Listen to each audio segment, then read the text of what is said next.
So, since we're getting ready to start week one, and I guess technically week one already started Thursday night, you know what that means? I come on here each week and I give you my picks, both straight up winners and then picks against the spread.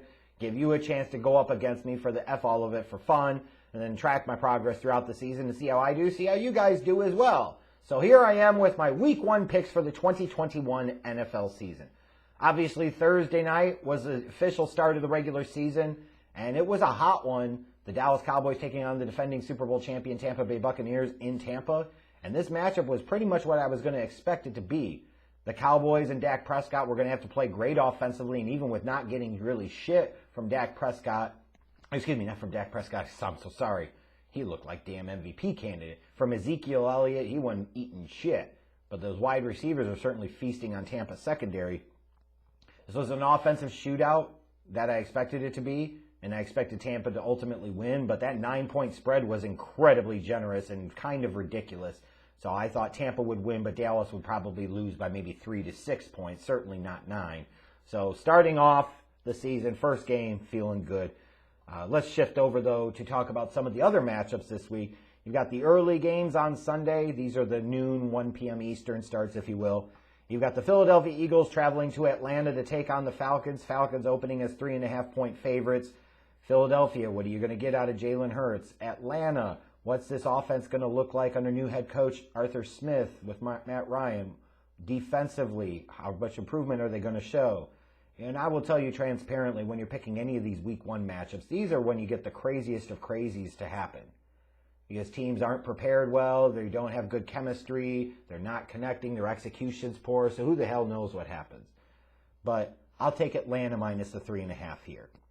You've got the Pittsburgh Steelers traveling to Buffalo to take on the Bills, 2 playoff teams from last year, obviously. The Steelers trying to make one more big run with Big Ben Roethlisberger at the quarterback position.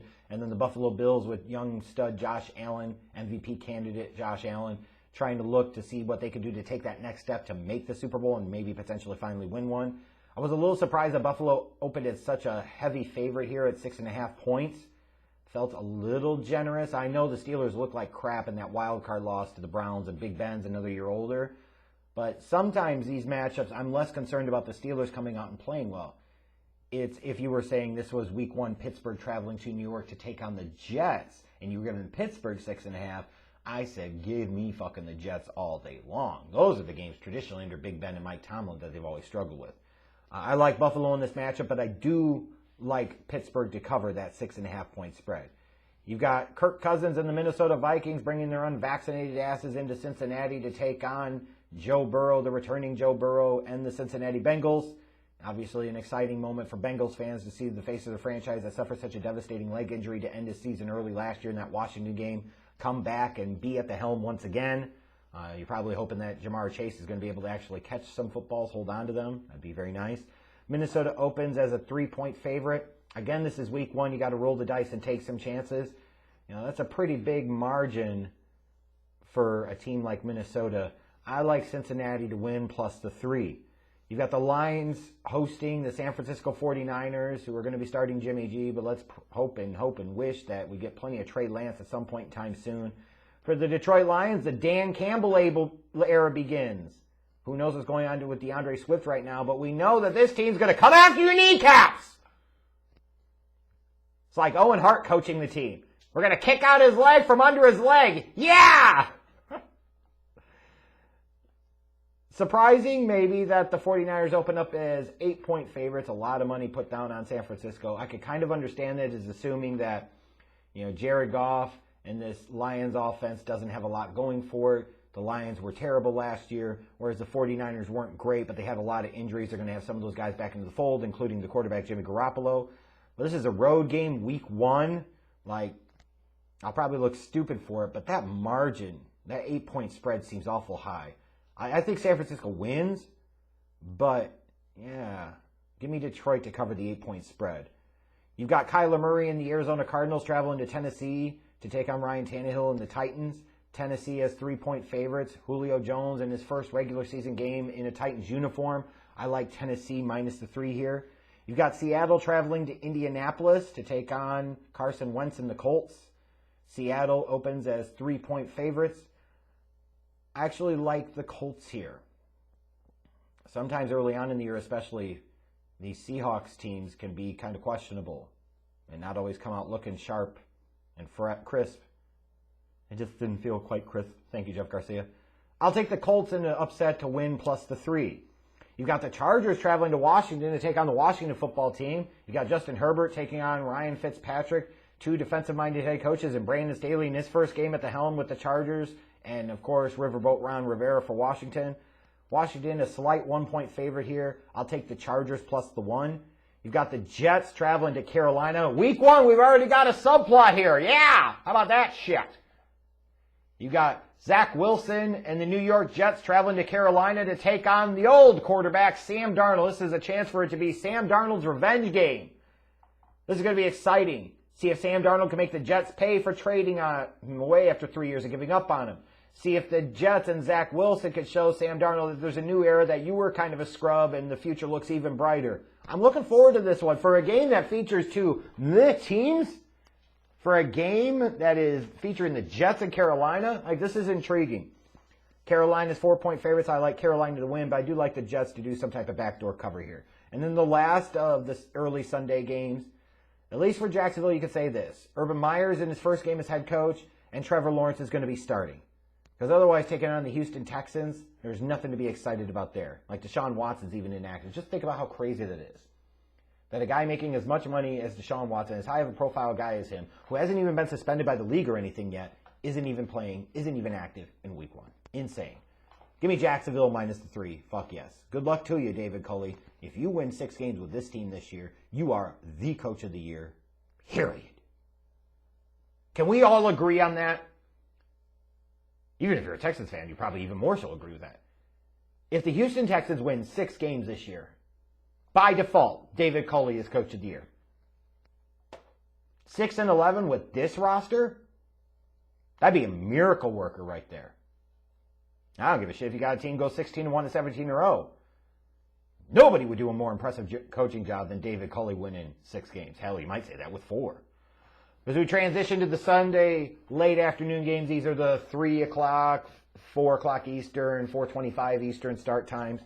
Big matchup on the slate. You got the Cleveland Browns and Baker Mayfield traveling to Kansas City to take on Patrick Mahomes and the Chiefs. It's a rematch of the AFC divisional round game when Patrick Mahomes, if you remember, went out with the concussion. The Browns had a chance, but ultimately came up short. Chad Henne, for all people, did him in. I like the Chiefs to win, but I do like the Browns to cover the 5.5 points. One line that surprised me a little bit, you've got Tua and the Miami Dolphins traveling to New England to take on Bill Belichick and new quarterback Mac Jones. I know there's kind of that thought process of a lot of those Bill Belichick disciples struggle against Bill Belichick when they face him straight up. But I got to be realistic here. Like, Mac Jones in his first start versus Tua, who at least has over half a season worth of NFL experience and game action. I think Miami at this moment probably has a slightly better quarterback. I certainly think they have the better team. So even though Dolphins fans were all pissy and bitchy at my preview video for them, oh my God, the world's going to end. One pasty face said my team isn't going to be so great. One pasty face said that Tua might be the dude, and it hurts my feelings. Grow up, get over it. But I'm absolutely taking the Miami Dolphins plus the 3 to win this week. I can't believe the Patriots are favored by 3. I'm basically saying it's even, but you're giving them 3 points for home field. I don't think this is an even matchup at all. You've got the Green Bay Packers traveling to New Orleans to take on Jameis Winston and the Saints. You know, Aaron Rodgers versus Jameis Winston doesn't have quite the same media appeal as an Aaron Rodgers versus a Drew Brees. But Jameis is back, baby! Buckle up, bitches! Give me Green Bay minus the 3.5. And then you've got the Denver Broncos with Teddy Bridgewater traveling to New York to take on the Giants. Danny Dimes gets a chance somehow, some way. I'll take Denver minus the 3 here. Although I might be underestimating Joe Judge's coaching abilities a little bit. He does have Danny Dimes as his quarterback, I'm just saying. The marquee matchup on Sunday night, you've got, I can't believe they're doing this to us again. The 4th year in a row that this game in some way, shape, or form is in prime time. I get it. They're 2nd and 3rd biggest media markets in the country. Los Angeles, Chicago. You know, the Bears are a founding franchise of the league, blah, blah, blah, blah, blah. But Christ almighty, do we need to see this game, especially when it's Andy Dalton versus Matthew Stafford? No, the hell we don't. Give me the Rams minus a 7.5. I'm sorry, America, ahead of time.